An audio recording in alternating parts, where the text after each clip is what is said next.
75%, whatever that is. I'm just going to use the 70% rule here.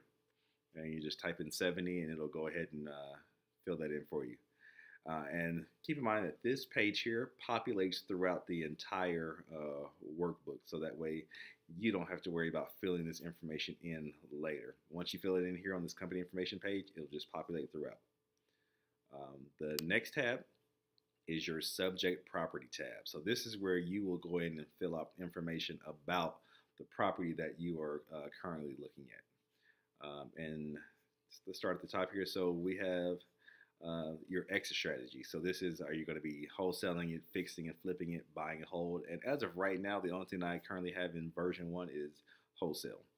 And there will be there's a drop down box here that will allow you to then choose which type of deal you want. If this has a project name, which that'll come in later, as I could say a condo, a duplex, a quad, single family residence, townhouse, triplex, you're going to choose that here.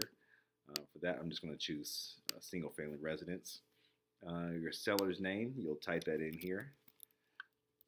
I'll just say John Doe, and John Doe's number is